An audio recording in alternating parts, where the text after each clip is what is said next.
Today on Dr. Phil, are you passive or aggressive? I get frustrated with people like this. It's all about you. Exactly. Who's your perfect match? There is one thing that she really needs to do. Take the personality quiz and find out. We did a little hidden camera test on this audience. And see how we turn the tables on Dr. Phil. This expert snooped in my office, and we're going to reveal what it said about my personality. This is going to be a changing day in your life. Have a good show, everybody. Here we go. If it matters to you, that's what I want to talk about. Are we ready in the booth? Let's do it.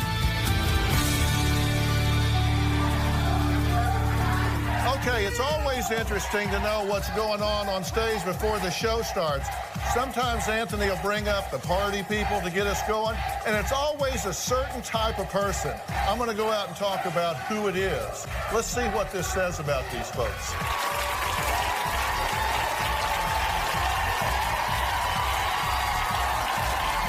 You know, I'm always paying attention to what sometimes people don't know I'm paying attention to.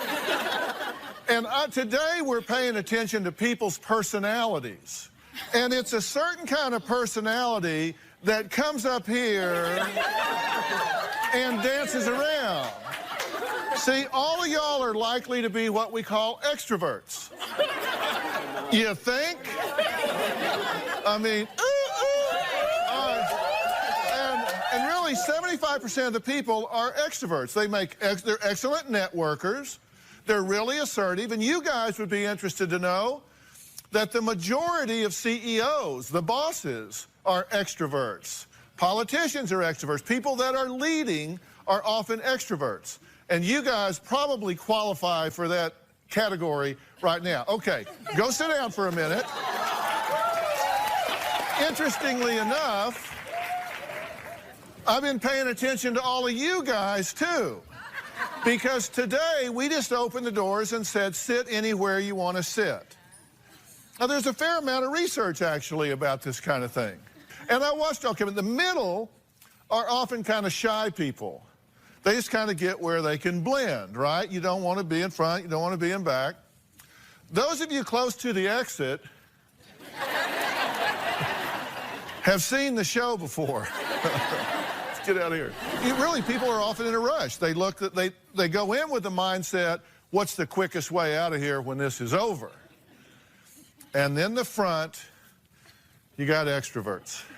People that want to get up front so they can see everything, maybe get involved. Personality is interesting, don't you think? Everybody has a different personality. I mean, we're all unique in some way. And one of the things that I want to clear up while I'm talking about it is I do not have a personality test on the internet. Not on Facebook, not anywhere. So if you see that, it's a fake. However, today, we are paying attention to your personality. So all of you at home, you can go to drphil.com right now. There's a 10-question personality test there that you can take as we're doing the show. And we're actually going to score it for you right there so you can see how you kind of stack up on stuff. Now, we have an expert on the show today that's an expert on stuff. Because your stuff says a whole lot about you. This expert snooped in my office yesterday with a camera. And we're going to reveal what it said about my personality a little later. There's a tape that I want you to see of an individual that has one personality most of the time and then changes personality when he gets behind the wheel of a car. My horn is my godsend. I just want them out of my way. And if they don't, I take my spray like that and I spray them. And it sounds stupid, but it's, you know, look at him. He's got wipers on. I get frustrated with people like this. How fast are we going now? 80. And now we're going to spray him. That's me telling him to get over. And some people are just clues. Oh, it's raining. Yeah, this guy's my nemesis. He's the one I need to catch. Here we go. I'm aggravated right now with this guy. I don't care about the cops. I don't care about nothing except catching this fool. And I spray him. Oh, Lord. I just heard a ding, and I've already got the low wash on. You know, it's very sad, but it's a good sense of satisfaction. You know what I'm saying? Okay, are you curious why you're that way and other people aren't? Oh, yeah, that's why I... So you even, this isn't something that you just do reactively. You actually premeditate being pissed off. Oh, yeah. Oh, yeah. Because you say, I'm going to get in my car, and I'm going to... You're loaded for bear with your squirters. Yeah. Right? Yeah. Yeah. You don't live in Texas, do you? No, sir. I'm from Texas. You don't want to be squirting people in Texas. Because you know that it's estimated that a third of all crashes are associated with road rage? And 2/3 of deaths involved with crashes, those crashes are involved with road rage. Somebody gets crazy and starts jerking their wheel around and that sort of thing. How is he the rest of the time? He's perfectly fine, very calm. Very calm? Yeah. So you transform. Oh, I switch.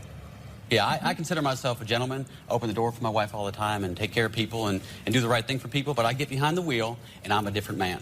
I'm for real. Really only if he has somewhere he has to be. Yeah. How are you in the grocery store line? Oh, I love going shopping. I'm good, aren't I? Food, you know, I like food. I'm going shopping. So if you've got somebody up there that can't find their checkbook or they're on the phone or they're messing around, you don't... The only time, Dr. Phil, is if I'm hungry when we go to the grocery store. Then I'm like, hurry up so we can get home and I can eat. Yeah. Other than that, I'm good. But you don't pull out your pocket squirter and give him or anything like that? No. Because, you know, here's the deal. You have to deal with him personally then. Yeah, yeah. Now, is it true that you go through 3 gallons of washer fluid a week? Minimum. I don't even buy washer fluid anymore. I just filled up the hose. Really? Seriously. Each week? Yeah. 3 gallons Can I take those with me? I could probably use them. Yeah. I bet you guys don't go through a gallon of this a year. And you go through 3 gallons a week? Easy. So you... I go through a gallon a day sometimes. Do you ever get upset if you run out? Oh, I'm pissed. I really do get mad. I'm like, damn, I'm out now. A long commute. But it's an interesting personality quirk, don't you think, that this is the one place that he does this?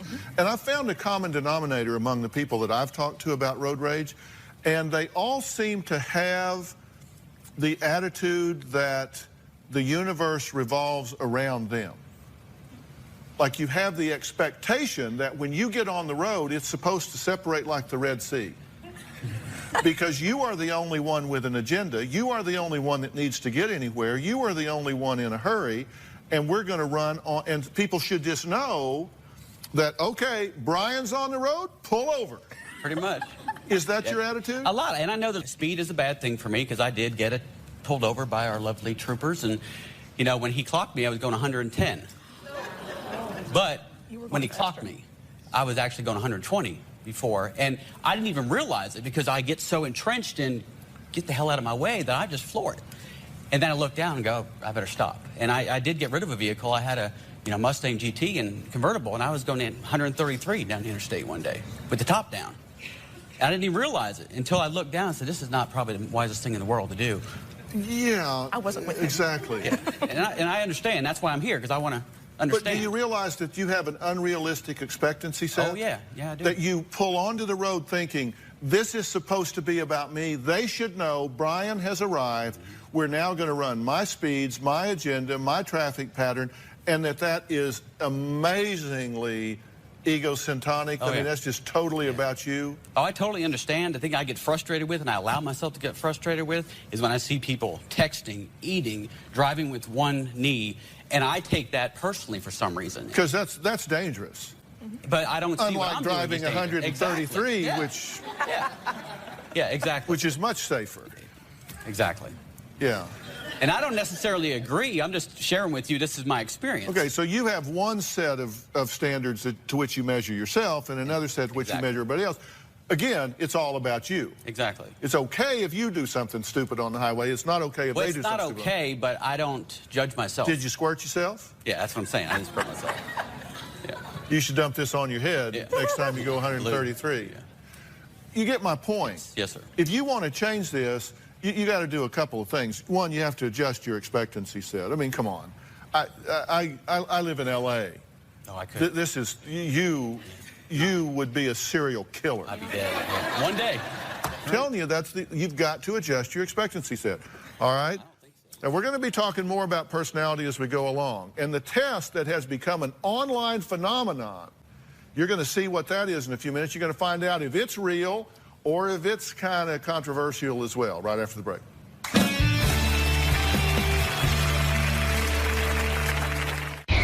Monday on Dr. Phil.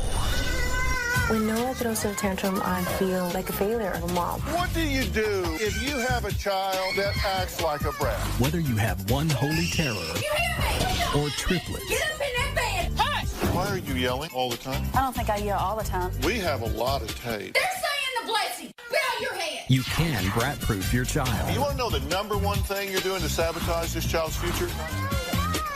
That's Monday.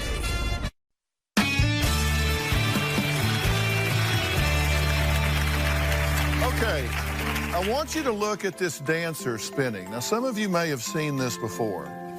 Concentrate and ask yourself, is she spinning clockwise or is she spinning counterclockwise? And it makes a difference, according to this test, in terms of how you see this. And how many of you see it spinning clockwise? Okay. How many of you see it spinning counterclockwise? You know, interestingly, that's close to 50-50. Now, I believe the theory here is that if it is spinning counterclockwise, you are left brain dominant. And that means that you're logical, you're analytical, you're objective, you see things in parts instead of the whole. And if you're right-brained, it's spinning clockwise. And that means you're kind of a random thinker. You're not as linear. You deal with intuition instead of just straight analyticals. You tend to look at the whole instead of breaking it down into the parts, and you're highly subjective. Now, this has become an internet phenomenon, and while it's wildly popular, there are real questions whether or not it really means anything. But it does make you think, and it is interesting that different people see it in different ways. Now, Dr. Gosling is a professor of psychology at the University of Texas. Hook 'em horns, that's my boy, okay? University of Texas at Austin. Come on up and join us if you would. Sam, good to see you, man. Have a seat. Thank you. Now, you have written a book called Snoop. Tell us what Snoop's all about. Well, Snoop is looking at how we can express ourselves both deliberately and unconsciously in the spaces around us, and in turn, how you can look at spaces around people and figure out what they're like. Some of it they want to tell you, which is very, and they're being authentic when they do that, but some of the things they tell you accidentally, just by the way they leave their objects on their desk and organize their books and so on. Okay. Did I tell you some things accidentally when you went through my space? You did, and yeah, and you also said some things, I think, you know, authentic expressions, conscious authentic expressions. All right, we'll get to that later. I think that if you track the literature in psychology, there have been so many things written over the years about personality traits and characteristics, but it seems like there is a real consensus that there are kind of 5 big factors that describe personality right now. And that's what the test is that we put on the internet that gives you some insight into that. I'm not saying that it's perfect. Those 5 characteristics are openness, conscientiousness, extroversion, agreeableness, and neuroticism. Tell us what openness means. Well, openness is really a good test. I mean, maybe people here could answer. Imagine that you go into a restaurant, and are you the type of person when you get the menu who points to the thing that you've never seen and say, I'll have that, whatever it is?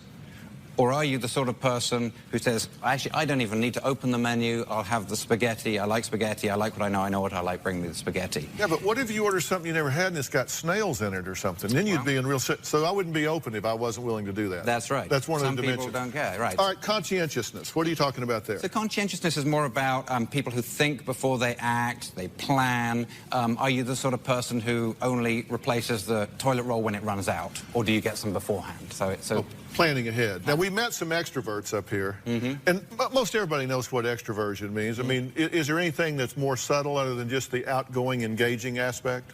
these people tend to be more dominant, they tend to be more active, and they really get energized by people. So everyone, many people can come to a party, but it's, afterwards you can really tell between the introverts and the extroverts, because the introverts need to go sit down and be alone for a bit to decompress, whereas the extroverts are energized by it. Okay, and agreeableness is kind of like Mr. Rogers versus Simon Cowell. Exactly. It's just how agreeable are you, and you tend to seek some point of harmony, right? Yeah, it's really, are people warm, sympathetic, versus people who are going to tell it to you bluntly, and they're not going to try and hide your feelings. There's more, they're going to be direct with you. All right, neuroticism has to do with stability, stress, worry. I mean, is this a bad thing if you're high on neuroticism? Well, it depends what kind of a world you live in. If you're in a world full of threats, then it's good to be very alert to threats. If you're in a safe world, which most of us now, then you can get very anxious and worrying about things that aren't actually threats to you. Okay, now some of these things that you use to kind of demonstrate this, you have a stamp demonstration. Tell me about this. All right. Well, the answer is so who here carries spare stamps in your wallet or your bag or something like that? Raise your hand high, be proud if you carry spare stamps. Really? Okay, look around. Okay, stand up. If you're a stamp carrier, really, stand up. If you're a stamp carrier. Okay. Really? You carry a stamp with you? This is fascinating to me. You have a whole page of them. You have 2 sets of stamps here. Did you know there would be people out here with stamps? There usually are, but yeah. Okay, what is this? What's your name? Marnie. Marnie? Marnie. Okay, would you say then that she is conscientious? She would be high and conscientious, but it goes beyond that. So what's really interesting about that is not only the people who carry stamps, but reactions like yours of the people who don't. And what's...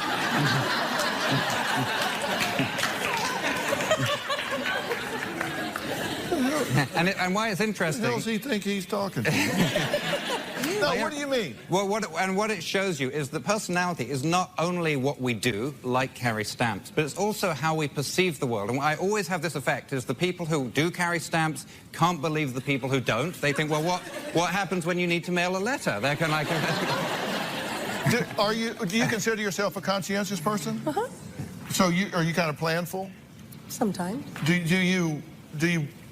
Do you get supplies before you run out of other supplies? Yes. Really? Okay. Now, so what do you say that it says about somebody like me who can't believe that somebody would wag a stamp with him around for 5 years and it goes out of style and it's not enough money to but you still carry it around? Well, that does shock me. Yeah, and they have different standards. You're just supposed to say, oh no, it looks fine. Yeah. And people just have these different standards, which is why it's quite hard to fake it, because it's hard to see the world truly as somebody with a different personality sees the world. Yeah, for sure. All right, we come back. Our personalities.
compatible? I mean, we hear about this a lot. I mean, is there a certain type you mesh with versus Nash with? And we're going to add a body language expert to weigh in on this because, listen, I believe that a very small percentage of our communications are verbal, and a whole lot of it is what we say with our body and our syntax and how we position ourselves. So we're going to talk about all of this. You're going to learn something today. We'll be right back.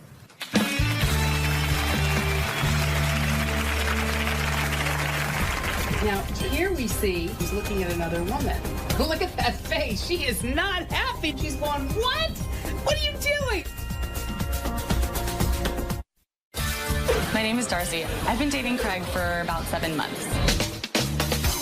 Craig's personality is different than mine in that he never seems to stress about anything. She's just really easygoing. Craig's a little bit more progressive than I am. She's a little more traditional than me. I'm a pretty ambitious person. I would like to get married someday. I wouldn't really date anyone who I didn't think was a potential candidate. She's a pretty cool girl. I'm hoping to learn if Craig and I are compatible. Okay, now right now you can go to my Facebook page and you're going to find something there about Darcy and Craig, and you're going to get to vote based on what you've seen and what you're going to see as to whether or not they think you guys are short-term or this could be the long haul. So we're going to do a little focus group on you guys while we're doing this. Sounds good. Okay, now, Dr. Lillian Glass is here. Now, she is a body language expert, and she has looked at this couple's compatibility on a recent date. So let's take a look at this, and then we're going to talk with Dr. Glass.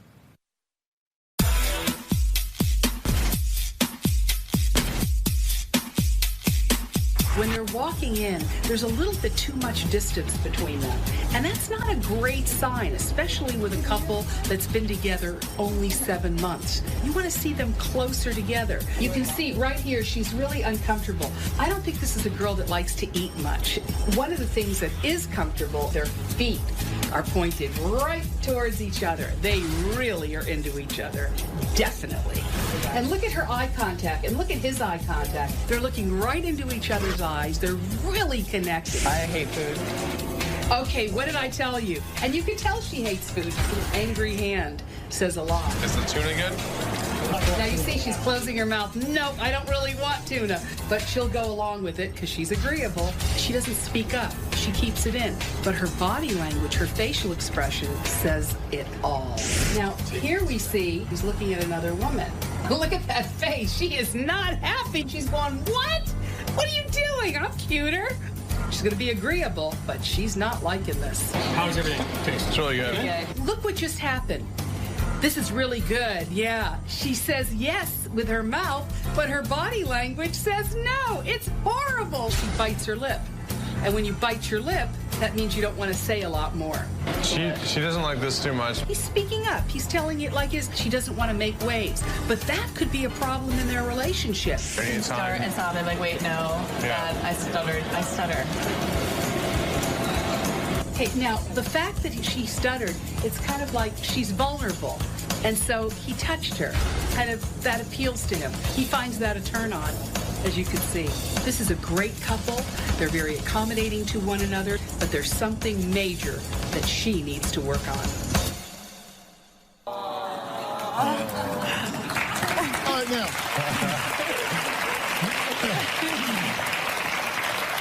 So how'd she do in grading y'all's paper? Pretty good. Did you catch him checking out? I did. Yeah. You got busted. Yeah, I know. I love watch for that. Were you checking her out when she came in? She was wearing a green dress. Yeah. You know. Good answer. Thank you. Good answer. You are no dummy. That is a good answer. All right, but you thought he was checking her out. Yeah. And you didn't like it. I guess not. I tried to hide it, but she caught me. Yeah. But here, that's the point. Why'd you try to hide it? Because I'm accommodating. Well, Dr. Glass. Welcome, Dr. Glass, to the show. Dr. Glass has a PhD from the University of Minnesota. You work in communications and communication disorders. You said there is one thing that she really needs to do in this relationship. What is it? Communicate. If something's bothering you, speak up. He's going to love you anyway. So just go for it. You think she is too accommodating? I think she's a little bit too accommodating, and she might blow up after a while. She may be so accommodating, and then one day she may just all let it out. So it's better to say what's going on. You could say it politely like you do and sweetly, but you need to speak up. Why wouldn't you say something to him when you caught him checking that girl out? He says he wasn't, but you thought he was. We all think he was, but he said he wasn't. He was just looking at the green dress, which again is a really good answer, and you need to stick with it. But why would you choose not to say something? I'm not saying that's wrong. I'm just curious. What was your thought process? My thought process is someone just walked in, he looked. My instinct, my reaction that you see is kind of like, like she's looking at another girl. But then I kind of come to my senses thinking, you know, someone just walked in the door, he looked up, no big deal. Yeah. And that's why I didn't say anything. Yeah. Be interested to see how this one turns out.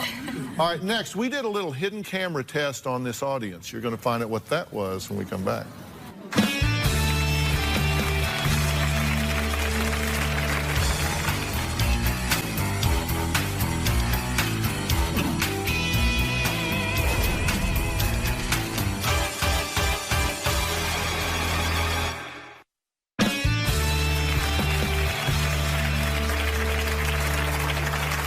Okay, now without telling our audience, we kind of put them to the test before the show. I mean, they were not aware of what was going on, but we all know what PDA means, public display of affection.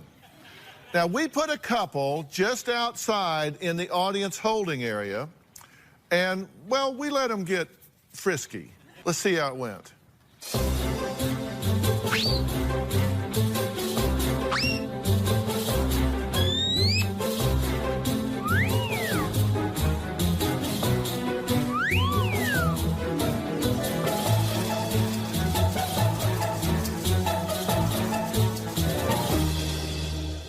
Were you surprised at people's reactions? Yeah, a little bit. I was really surprised, and I was surprised at one of the comments, too. What did they say? She was really just offended, and really? it was interesting. I really, and I thought it was actually funny. So, and I tried to hold back the laugh, but yeah, because we didn't want to tell them that we'd put you up to this. Exactly. All right, so where's Tina? This made you uncomfortable. I think it made all of us uncomfortable, but I'm a very outspoken person, so everybody was talking about it around us. What were they saying? What did everybody say? Oh my gosh, look at them over there. Somebody needs to give them a room key. Somebody needs to tell them something. And finally I said, you know what, this is ridiculous. Phil, if you saw it and it made you feel uncomfortable, raise your hand. If you saw it and it didn't make you feel uncomfortable, raise your hand.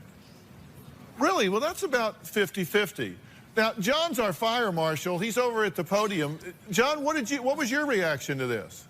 It wasn't offensive to me, but he definitely had the posture of affection, and I was attracted to that, and I was happy. Actually, I have to admit I was a little jealous. But, no, I thought it was nice. Yeah, well, see, so there's another point of view, right? Well, it's okay to kiss and hug, you know, for a little bit, but I mean to constantly grope each other, that was a little too much. Yeah, okay, so, and we asked you to do this, so you were great sports to do it. Do you need a room now? I mean, because you're all right. When we come back, we're going to talk to an extrovert-introvert couple. Now, there's a personality switch that happened after I Do. So, is this bait and switch, or what happened? We'll talk about that when we come back.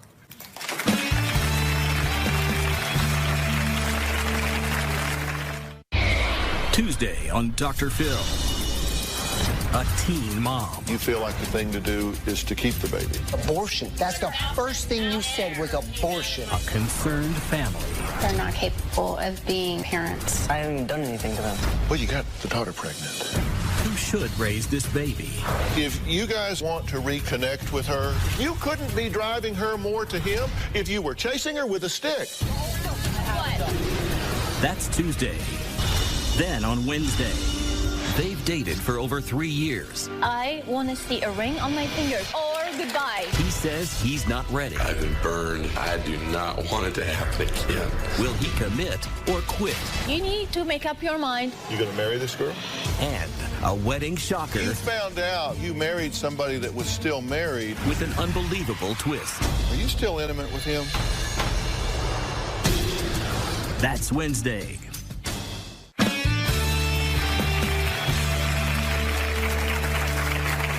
All right, we've been talking about personality today, and there are differences in personality. On drphil.com, we have what we call the Big 5 Personality Quiz. You can find it there. You can take it. We'll score it for you right there. Now, Carly is an extrovert. Her husband, Aaron, is an introvert.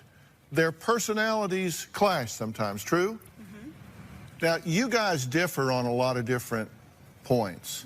And I'm going to ask Dr. Gosling to help me here. Like, for example, on agreeableness, she scored 2, and he scored 13.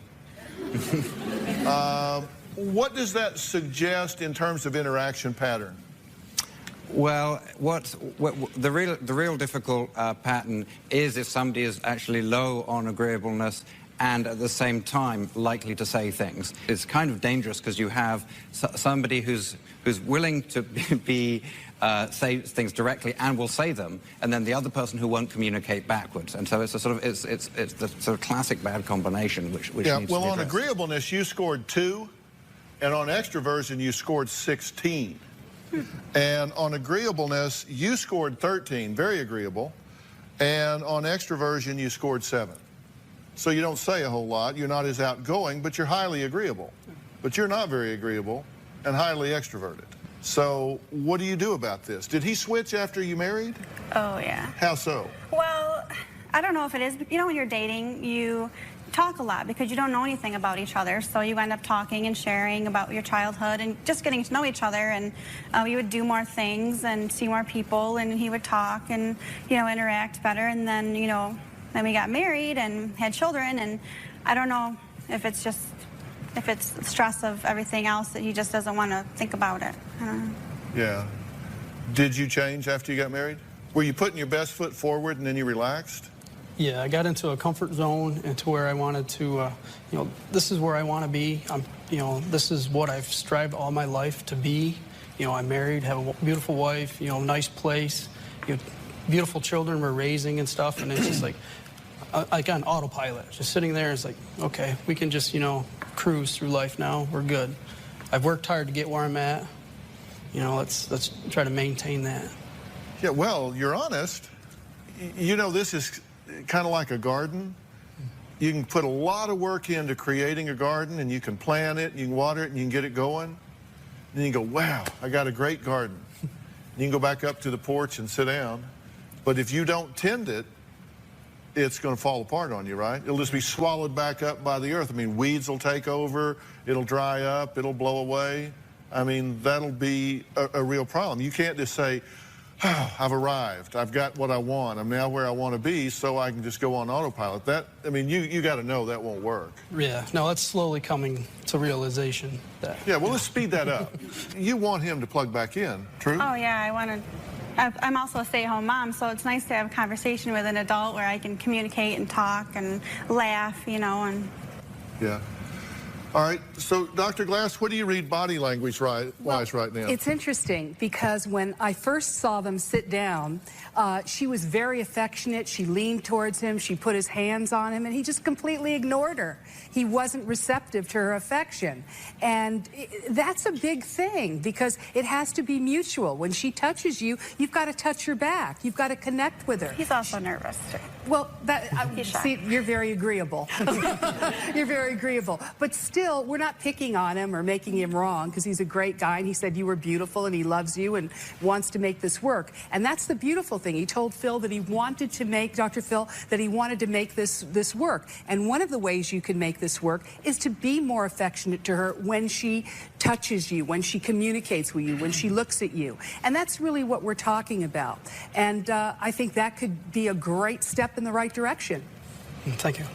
I got to do something, you know, try to bring something home. She likes dark chocolate. You know, once in a while I think about it, and I'll stop by the store and bring her home a dark chocolate candy bar or something and say, hey, honey, I was thinking about you today, or something like that, to just try to do something that she loves and doesn't really think that I'll remember. Now, did you see how when you said that, all women in the audience went, oh. And it wasn't the dark chocolate, it was that I was thinking about you today, right? And so I wanted to, it doesn't take a lot. You know, here's the thing, Dr. Goslin, you don't have to be somebody you're not, right? It's just, these things are ranges, and you can move to the high end of your range and still be genuine to yourself.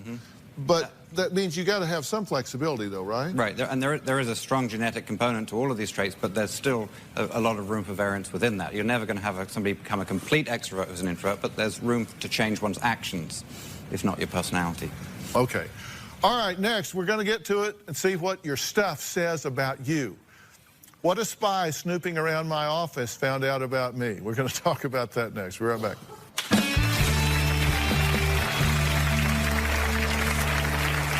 All right, so now we're going into the inner sanctum. I'm just sort of having a general look around the space. Maybe we can even look in a drawer. Very interesting.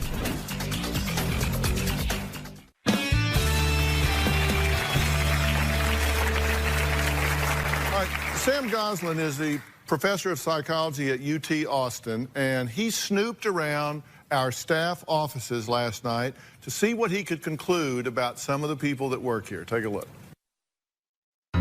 So we're going into this office to have a look around. Okay, hi. Wow, quite a lot going on here. Extroverts love people, so we see lots of faces of people. What I like to do when I look at photos is to see which way they're facing. They could be for the benefit of you, but they could also be for the benefit of others. What we see here is an incredibly organized office. And, you may think that this doesn't seem organized, but that is one of the way people who are very, very organized maintain their levels of organization, just because they have a higher standard for organization. Got spare? Do you have a spare roll of this somewhere? Yes, you do. How did you know that?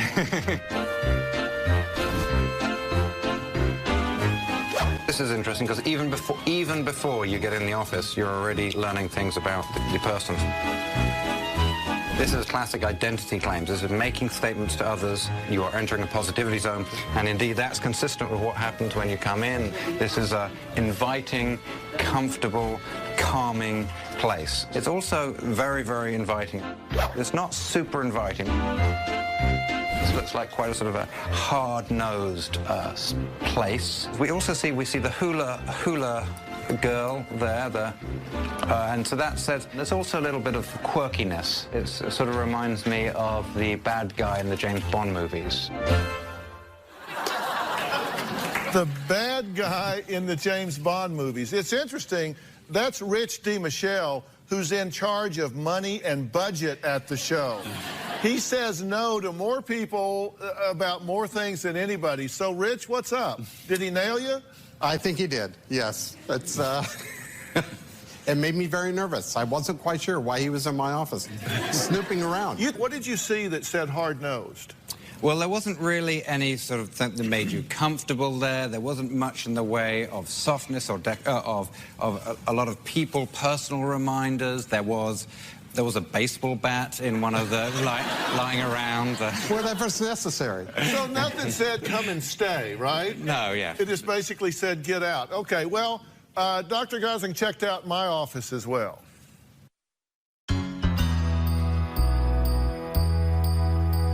All right, so now we're going into the inner sanctum.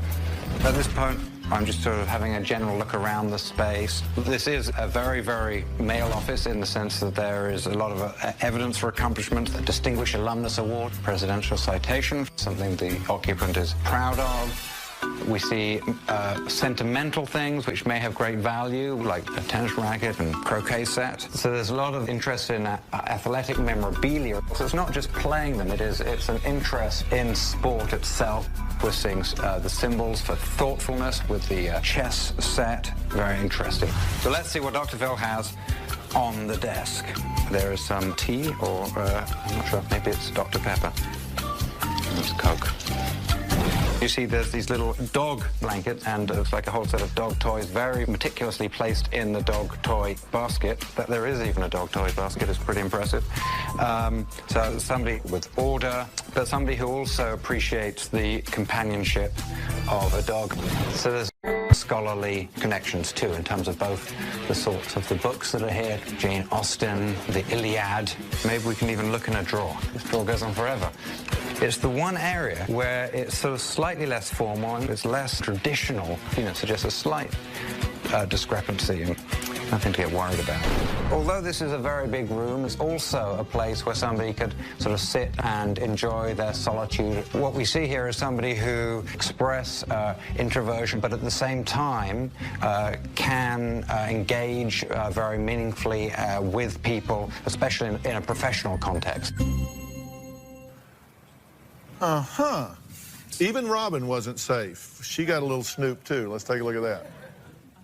So now we're coming into Robin's dressing room. Very, very different from Dr. Phil's space. More colourful and brighter and decorated in a very feminine way. The fact that things are laid out around here, it's somebody who's sort of spontaneous. This person really does have photos of family. So these are classic emotional regulators here. This person sits at the desk and is surrounded by people she loves and who love her. Things are generally organized, but there's a few shoes scattered around. Again, this is somebody who's sort of relaxed. Look, you even see a photocopied poster put up there. So somebody who's not going to be constrained by formal rules of what you can do and can't do. It's somebody who's just doing what they feel comes to them naturally. So how do you do? Perfect. Perfect. That's exactly who I am. I love to be surrounded by the people I love, by having all the photos in there, and I make a complete mess when I get dressed. Yeah, because you're right. No rules. I mean, she just does what she wants to do. I mean, right? It's true, though. It's true. I mean, because I noticed in there she had there's a painting on the wall, and she had taped something onto the painting. Right, exactly. Who does that? Who tapes something onto a painting? She does. Rule breaker, spontaneous rule breaker. Yeah, spontaneous rule breaker. All right, so this is kind of silly, but we did something else. What's your dog personality? Have you ever thought about that? Go to my Facebook page, and you can find out right now. When we come back, I'm going to tell you which dog personality I have. We'll be right back.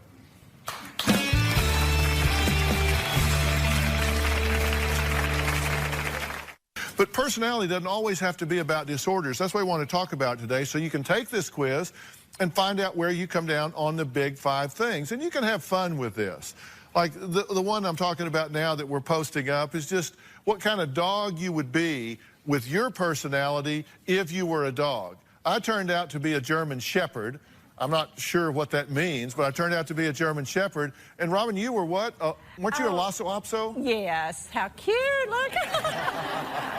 Oh, yes. Yeah, I love definitely. That. Definitely. Get all the hair. Yeah. All right. Now, more fun personality quizzes are on drphil.com. And as I say, this doesn't have to always be serious. You can have fun, so check them out. I really want to thank Professor Sam Gosling. He is author of Snoop. And you can find that book in your bookstores, on Amazon.com, and it will tell you an awful lot about the people around you, the people you work with, and yourself, perhaps. So I really recommend it. I've read it. It is good. Dr. Lillian Glass, thank you so much for being here and telling us what to pay attention to. We say a lot other than with our words, true? Sure do. Sure do. Yeah. All right. All of my guests, thanks so much. We have a great time here in the studio audience. If you're going to be in the Los Angeles area, we would love to have you. The tickets are free. Go to drphil.com. You can click on Be in the Audience. Thanks so much for being here. So long.